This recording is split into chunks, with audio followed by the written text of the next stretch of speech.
Good evening, Wood County. I'm Madeline Fenning, news director here at BG24 News. Every week, we bring you the stories that matter most on campus, in the community, across the state and nation. The producers panel is where we take a step back and talk about the stories in our own opinion. But these opinions do not reflect the views of the organization and do not impact the way we cover these or any other stories. Tonight, we will discuss the recent update on the death of former BGSU student CORY Barron, plus the recent stream of celebrity nude photos. And finally, we'll take a bite into the most popular cookie in Bowling Green. It's all next here on your BG24 News Producers Panel.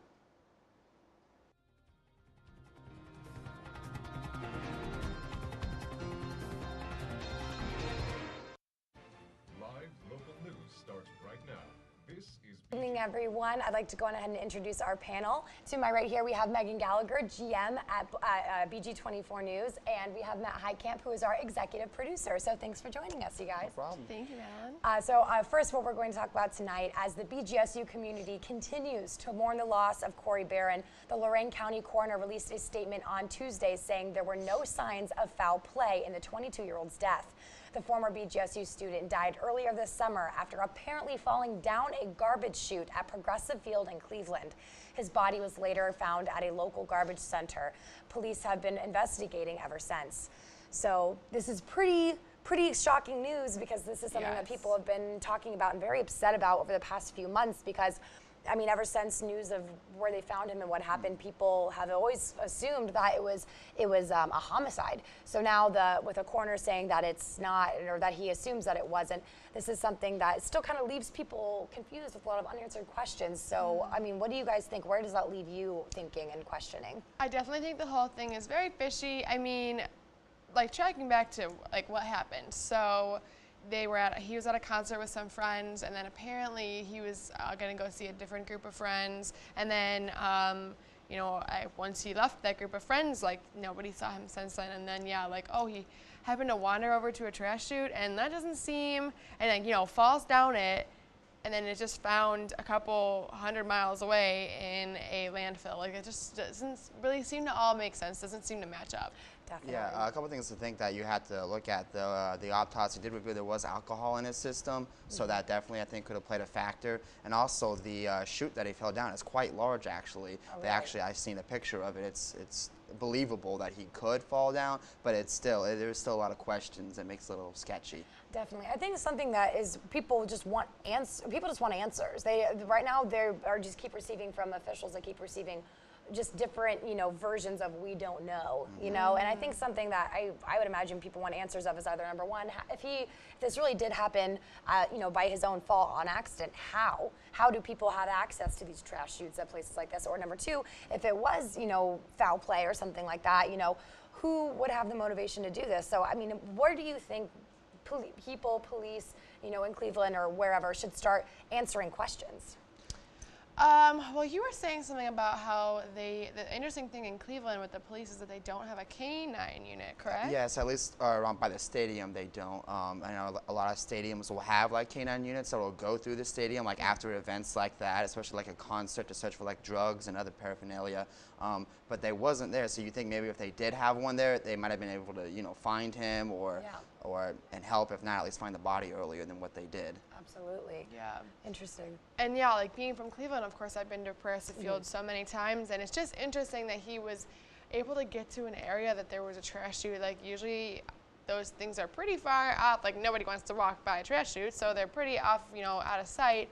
So even if he was drunk, he wanders all the way over there, and then they're taking out the trash and they don't find a body in the trash. Like, that's just very odd to me. Well, what's surprising to me is that there's that, number one, he had access to that unit, to that area where the trash chute was. Number two, even if he had access, it would be somewhere so secluded that nobody would see it happen. And I'd imagine if all of a sudden somebody saw another person at a concert or wherever, see somebody fall, down in a dangerous situation, they would do something, or they'd say something, or that there would be a camera that would be pointed in that area. So do you think that this is on the fault of the police department and they're investigating and them not finding him sooner, or is this on the fault of Progressive Field? Yeah. The other interesting thing, and I'm not saying this is Progressive Field's fault, because I don't know what opinion to have on this whole case, But around the time that that concert is happening, the Indians were just starting their season, and so it's kind of like, okay, so you usually after something like this, that's the crime scene, and you kind of like close it off from everything else, right? And you know, you can't really close off a whole stadium when you have an Indians game the next day. So that's also very strange to me. This whole situation is so bizarre, and I do feel like there's unanswered questions still. Yeah, I think another factor that you have to look at, though, is like when this happened, there was a concert going on. There's also like fireworks and stuff going off with the show. So if he did fall and was, you know, trying to maybe call out for help, no one's going to be able to hear that because of all that's going on around that stadium. It is very loud. I mean, think about it. A concert, you know, it's so loud, a mile away from the stadium it can even be. So definitely very interesting. A lot of unanswered questions, but we will definitely be following this story and keeping you up to date on what's going on with the investigation as it is ongoing. But coming up after the break, we will be discussing the recent leak of hundreds of celebrity photos that were quite personal. We'll be right back. Well, over the past few weeks, hundreds of female celebrities have been battling the internet. Stars like Jennifer Lawrence, Kate Upton, and now Emma Watson are falling victim to the online hackers who are stealing nude photos from their phones and releasing them online. So this is definitely something that we've seen a lot on the internet, a lot in the media over the past couple weeks, and it happened all at once, where all these photos were released by so many different actresses and models, and mostly women, if I am correct. So this is something that is obviously very concerning to a lot of people. What is this? Does this have you guys concerned, not only for privacy, but for just women in general right now? Yeah, I think it's kind of interesting. I think there's like kind of two sides to it, though. I mean, I guess if you're a celebrity, if I was a celebrity, maybe I would take a nude photo. But like, I just don't understand. Like, is it a rule? Like, if you're a celebrity, you take a nude photo. Like, why do all these celebrities have so many nude photos? That's the part that's just weird to me. I don't know. I'm not speaking for myself or other people, but I don't know. I would say it's not just celebrities that take nude photos. I know that it's a big thing right in schools even right now, where there are like photos with Snapchat and everything like that. Like, you'll send a photo if it's, you know, a personal photo to somebody else, and it can get shared. And that happens a lot in high schools that we're seeing now, and now that they all have smartphones and whatnot. So I don't know if it's just primarily a celebrity thing to have nude photos, but I know that it's... Yeah, I think that's a good point, because you got to remember, they're people too. And just because they're celebrities, you know, it's almost overlooked at times that this is happening to them. They're not really being viewed as victims as much as they should be, because they're celebrities. We're like, oh, they're celebrities. We're used to having them be exposed and every part of their life exposed. But, you know, it's just something that's, you know, concerning. Definitely, absolutely. And I know that I can honestly say, though, I feel like I'm pretty proud of part of the internet for not actually circulating the images. Right. Because we've heard a lot about the fact that the images exist and that they're out there. But you don't see these media outlets like saying, here's the picture, here's the photo. And someone, actually one of the attorneys of one of these celebrities brought up a good point there, where they said this is stolen property. And if you as a news outlet share it, you are stealing. So I think that's something that I'm actually pretty proud of, that we haven't seen the internet like share a lot. Does this also, though, because it is now an FBI investigation, because they're investigating the people who were able to access these photos, some of which had been deleted for years beforehand. Does that make you concerned with privacy and the way the FBI is handling things? And I mean, it does. The way I understand how it happened, it was through the cloud, and that the hackers were able to, you know, specifically attack their specific accounts. And yeah, it's very discouraging, alarming that they could do that so easily. No, absolutely. And I know that Apple said at one point that they were like, oh, it's not an issue with the cloud. Like, you know, it's not our fault. And I know that hackers, as they get smart, I mean, they're smarter than the developers in a lot of cases who are making these programs and softwares and stuff. But I mean, have you concerned for, I mean, I know I'm an iPhone user. I have an iCloud account. And so if you were an iPhone user, would this make you worried? I think it is kind of fishy, especially with like the new update and everything. You're like, okay, what iOS 8, yeah, just came out. What bugs have they not looked at yet that the hacker would immediately be able to pick up on? And then I also are these hackers? Do you guys know if the hackers like get money for these nude photos, or why are they just like? I don't know. I think they're just doing it for the power, Right. the ability. I mean, it's pretty. I mean, it's disturbing in the you know, topic of women, because I know they're saying, oh, well, we have the power to make these women very vulnerable and to take a very personal part of who they are and release it, and that's pretty. I mean, it's pretty malicious, I'd say. Yeah, and now hackers, from what I understand, are using these photos to like plant viruses. So that way, when you click on them, because a lot of people will click on them, that's a way that they're getting in to use viruses, along with that and like ISIS videos and stuff. They are just targeting those because a lot of people click on them. So, and it's just a way for them to steal someone's identity or whatever else they might do with it. Are there people who think that these hackers are ISIS? Is that what you're saying? Well, no. It's just ISIS was another type of other videos that Okay. people are clicking on a lot that hackers are using to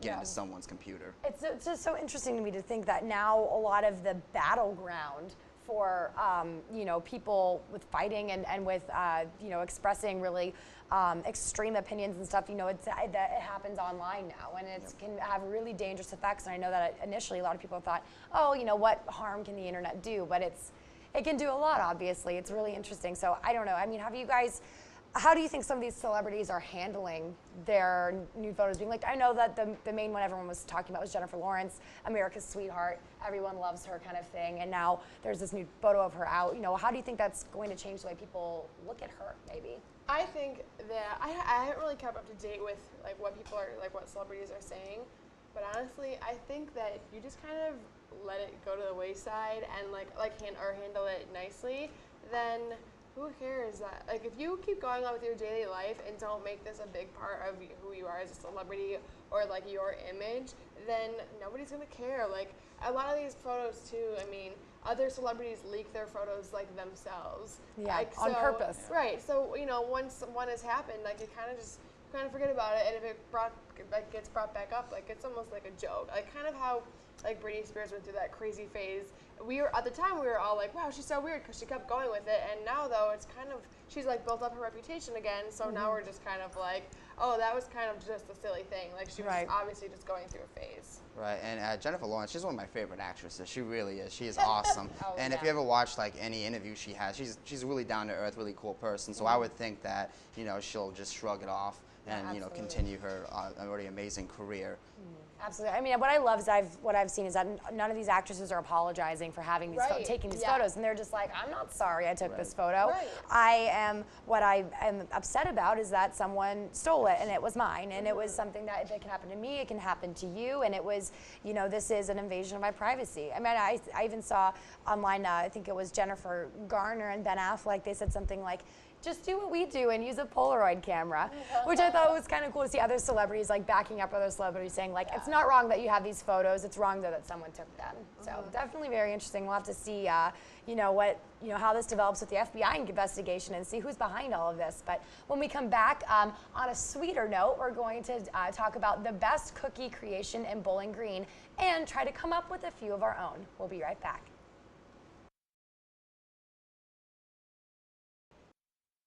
The cookie jar in Bowling Green has served a different cookie every day for the past 8 years, but one creation has remained their most popular cookie for 26 months straight. Reporter Candace Bridges says Inception cookie takes dessert to a whole nother level. Bakery in Bowling Green keeps customers coming back for more with their popular Inception cookie. The top seller dessert consists of an Oreo cookie wrapped in chocolate chip cookie dough. Lanigan says that the Inception cookie has been the top cookie for 26 months. To prepare for Inception Day, the bakers made 6 batches of cookie dough. Owner Maureen Lanigan says the shop is busy all day. This past month, all of our phone lines were tied up, giving busy signals or voicemail to all the people trying to call in. This cookie is so popular that last semester, shop owners decided to have an Inception cookie every Thursday. The workload was so hectic for employees that it is now again a monthly feature. Employee Melissa Gear explains the struggle of working on Inception Day. Our owners decided to do a different Inception cookie every single Thursday of the month. So a lot of the employees that worked every single Thursday were like, oh my gosh, this is such an overload. The Inception cookies continue to please local customers. Lanigan says that she's always up for new creations and to satisfy every customer's taste buds. Reporting for BG24 News, I'm Candace Bridges. Well, thank you for joining us back. We actually are joined here by Grant, who is a delivery driver for the Cookie Jar, who just delivered us a bunch of delicious cookies that we're going to try out here in a minute. But Grant, thank you for joining us with such short notice. No problem. It's what I'm here for. Did you expect to be on TV when you went into work today? Oh, I got called in early, actually. Okay, well, you got called in early. You're like, oh, I got to go to work, but now you're on TV, so your day's a little different now, huh? Every day is different. You're getting paid to do this right now. That is right? true. There you go. That is true. It's always nice. So the Inception cookie, you are a fan of it, Matt, course, right? yes. You're a fan of it, Oh my Megan. gosh. I'm a huge fan of it. So tell us, what's it like to make the Inception cookie for town? Oh, Inception is both the best and the worst night in the world, actually. I would have to say that for all the people that come in, it's great. We love that people are always ordering early and stuff. And we always hate when we have to say, I'm sorry, we ran out. Oh, really? But then again, we also move like thousands of cookies on Inception Day, and so everyone's always hustling and bustling. Yeah, we prep sometimes 2 days early, in fact, and usually we can do it all in that day. So. Oh my gosh. So, I mean, how many Inception cookies would you say you sell on Inception Cookie Night? Definitely over 1,500. Sometimes even higher. I don't have an actual knowledge of like the number, but it's a lot. Oh my gosh. I mean, so do you guys run out often? We try not to. For sometimes we'll make a bunch and then we'll run out really quick and be able to make a bunch more dough as fast as possible. Or if it's towards the end of the night, we kind of just have to let it go and say, I'm sorry guys, we're out, call back next time, it'll be next month. Oh my goodness. Well, we're gonna go on ahead and test the cookie of the day today, which I believe is mud pie, is that right? Yes, it is. Oh, it's my a chocolate goodness. dough that we roll it into a little bowl, fill it with Oreos, and then we give you gummy worms. There's a gummy worm that comes with it. Oh, if you guys could smell this right now. Television needs to be Oh invented. my goodness. So let's go on ahead. We're going to pass these around to the, they're going to fall apart, to the producers panel people. But if you want to get a look at these they look like a little mound of dirt with awesome. a little gummy worm on top. Yep. So Megan, why don't you take a bite and tell us what you think? Okay. I was told you're not supposed to eat on camera, but I'm going to apologize in advance. This probably isn't going to be very Sorry, pretty. we're not sorry. Yeah, I'm not sorry. Oh, Matt's my. gonna No one bite, can take a ever be bite. sorry about Cookie Jar. Tell you where the attack is from. So, do you know anything behind the history of this cookie, or what inspired I it? don't actually know this one, although I do know that of the 550 or so that I've heard about, most of them have been suggestions over the past 8 years. Oh my goodness. What would you say is your favorite cookie that you guys serve? My favorite, there's so many to choose from though. Right. Let's see. I'm always a big fan of the muffin style cookies actually. Like last week we had pumpkin, that's one of my favorites. It's a very soft cookie and it's really delicious. Other than that, there's always the crumb top pies. Those In are fact, crumb top so pie, we good. got those in 2 different flavors whenever we do it for Cookie of the Day. Oh So my gosh. that's always an option. Is there a cookie that any of you guys that if you could create your own cookie, or you could, make your own cookie of the day, what would you want to see? I mean, they might already have something like it, but Right. what would you create if you could? I would create, guys, I think about this at night. Oh my goodness. An Inception cookie, because I know you guys come up with the different Inception cookie ideas. A brownie kind of cookie with a Reese's inside. Ooh. Actually, we do something similar. Yay. We have peanut butter munchable, which is just the dark chocolate dough like you would get like you're eating right now, and then we fill the inside with peanut butter. So it's basically you're eating Reese's. No, I'm gonna full mouth on camera, but Matt, what would be your favorite cookie that you could make yourself if you could? That's a tough question. I mean, there's so many good ones. I think I just, take a different variety of them and smash them all together, right, and just go with it. There's a garbage cookie, just everything all together. Yep. We've got something for you too. It's a monster. It's a peanut butter dough with butterscotch chips, chocolate chips, and M&Ms. There we go. That sounds amazing. Oh my goodness, guys you're think you're a cookie encyclopedia. I have to know them, otherwise Surely how do know I tell everything. everyone all about them? That's so true. Oh my goodness, if I could have my own like personally made cookie. Okay. Do you guys have anything? I feel like this is we're like testing him. Do you guys have anything that has both? Let me think. Okay. I like ginger. I love ginger. All right. Ginger, lime. Oh, I want like a Moscow Mule cookie. It's kind of like a drink, but like anything that's ginger and lime oriented. Do you have anything like that? Ginger and lime, I'm not so sure. I know we could do like 2 different ones. We have one day a year, we've got our Cinco de Mayo cookie, which is strawberry margarita, and that's got the lime in it. We take 2 pieces of strawberry dough and 2 of the lime, and we smash them together to create a quartered cookie. But then also for fall, we'll have all of our ginger stuff and pumpkin stuff, all of this, all of your fall expectations. What's like an example of a ginger cookie you have? I know we do something similar to your standard gingerbread style cookie. The recipe has been modified. I don't actually know any of the recipes at this point, but it will depend on how Mo, our baker, feels like she wants to set up the menu for the month, and then you can always check it out. That's awesome. So how far on the totem pole do you have to be to get to know the recipe? So if I wanted to get someone on the inside, do you have to marry somebody? so I can get yeah, these and that chance is already gone over. There are exactly 2 positions that know where all these recipes are, and they are both owners. Okay, that makes sense. Yeah.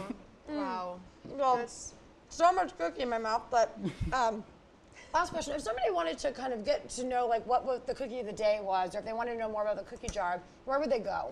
All right, we have a couple options. Right now, our website, we're having some caching issues. It's currently up to date with the cookie of the day menu for the month.